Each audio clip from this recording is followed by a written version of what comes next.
Takot ka ba sa dilim? Naranasan mo bang pumasok sa isang kuweba? Kung ikaw ang nandito ngayon, sasamahan mo ba kaya akong pumasok sa loob? O hanggang bungad ka na lang? Ano mga sekretong nakabalot sa kuwebang ito? Makakasurvive kaya ako? Hindi ko alam kung kakayanin ko.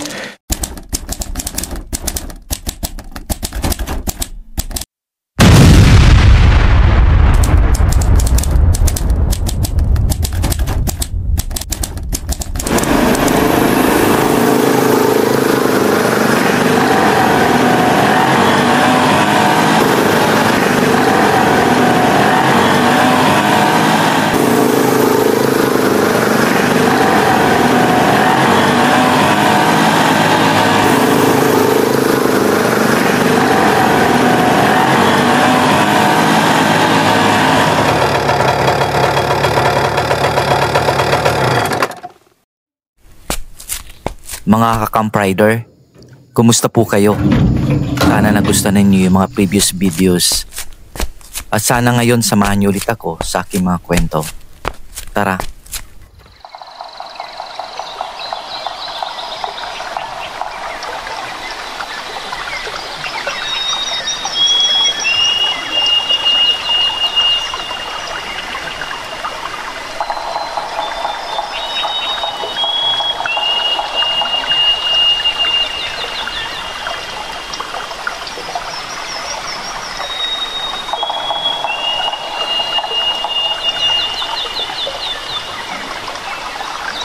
Iiwanan natin itong ating bisikleta dito na si Maitiman kasi matarik na yung daan at hindi na kayang akyatin pa ng ating bisikleta ngayon.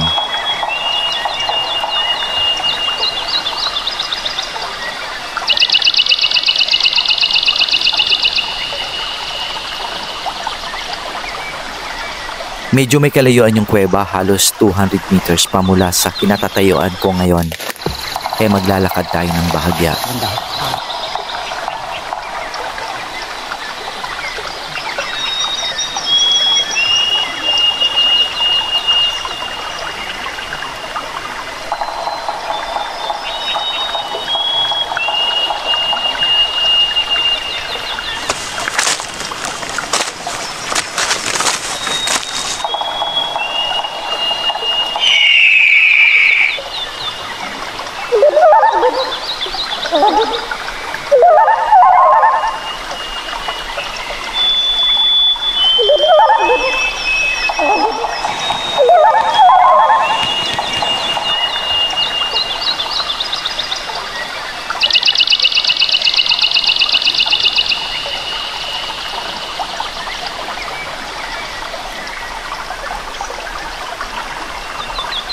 Narito tayo ngayon sa San Rafael Cave, ang pinakamalawak na kuweba ng Oriental Mindoro. Ang dating pangalan nito ay Bintulagan Cave.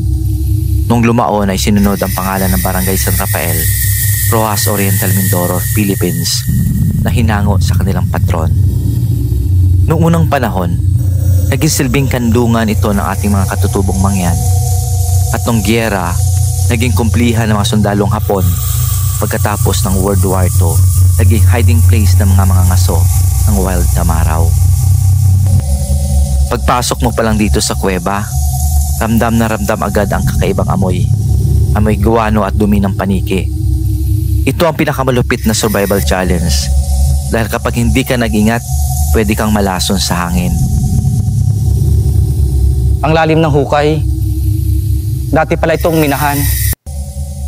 Kung titingnan mo, para siyang impyerno, ang lalim ng dilim. Grabe yung bakas ng pagmimina. Nagkaroon kasi ng minahan dito noong 1960s to 2000. Kaya makikita mo yung mga pinagdaanan ng pagmimina. Sabi ng mga local, ito daw yung mining era. At yung mga guano dito ay dinadala sa plantation sa Negros at ginagawang pataba sa mga sugar plantation. Nagsara ang kuweba sa pagmimina dahil sa maraming kadahilanan. Sa kasalukuyan, mabuti na lang nahito na rin ang pagmimina dito.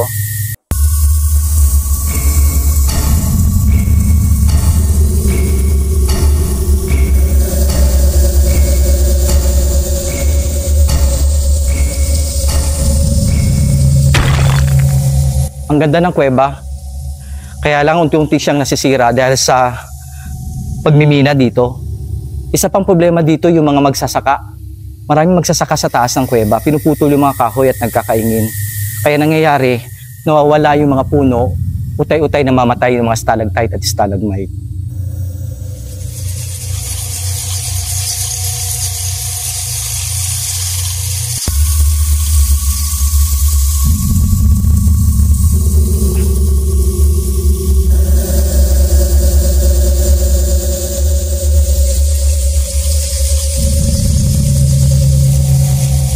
Mga camp rider, napakinggan nyo ba yung mga panike?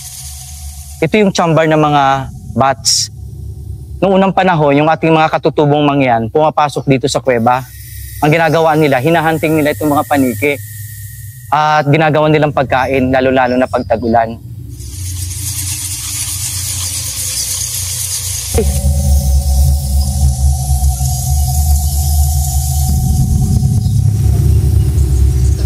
Ito nakakapanibago.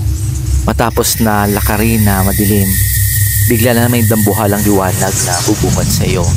Ito yung tinatawag na sinkhole.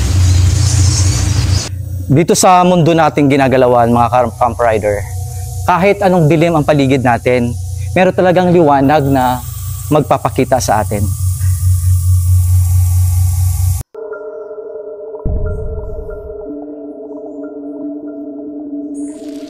Naku po, madulas.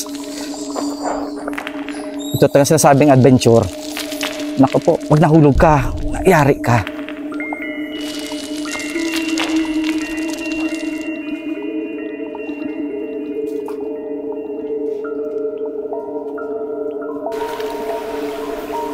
Ang gaganda ng mga bato dito, nagdiningning. Ako, lalo yun ang ganda.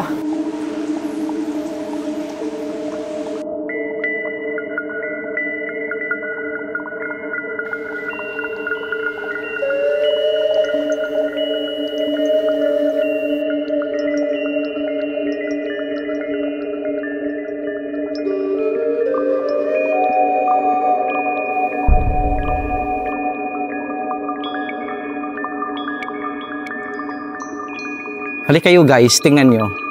Para siyang rice terraces. Ang ganda talaga ng kalikasan.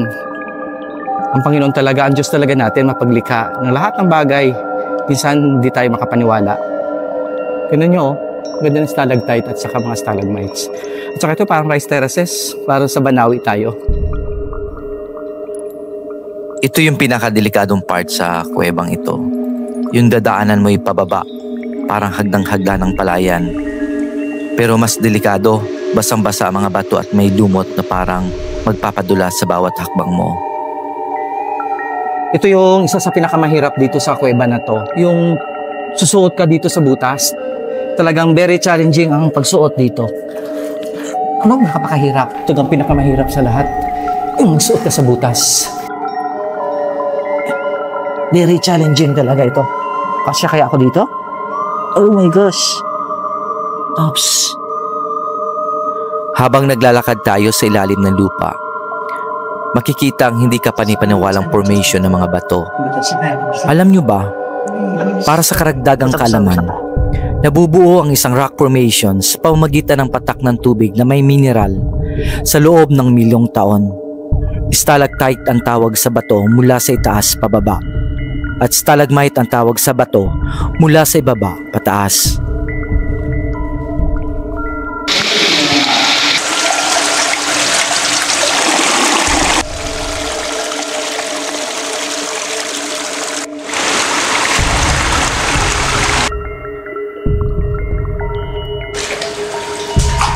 Dito kailangan dandahan dahil sa isang maling hakbang mo, pwede kang dumiretso dun sa kailaliman.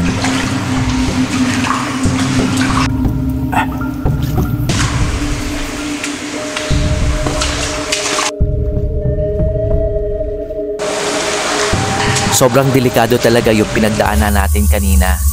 Pero alam mo, sa kahit anong sitwasyong pinakamakapangyarihan pa rin na sandata ay yung isip, tapang at diskarte.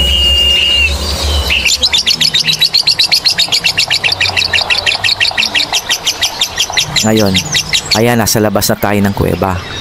Ang sarap ng pakiramdam. lalo't nakita mo na ulit yung ganda ng kalikasan sa paligid.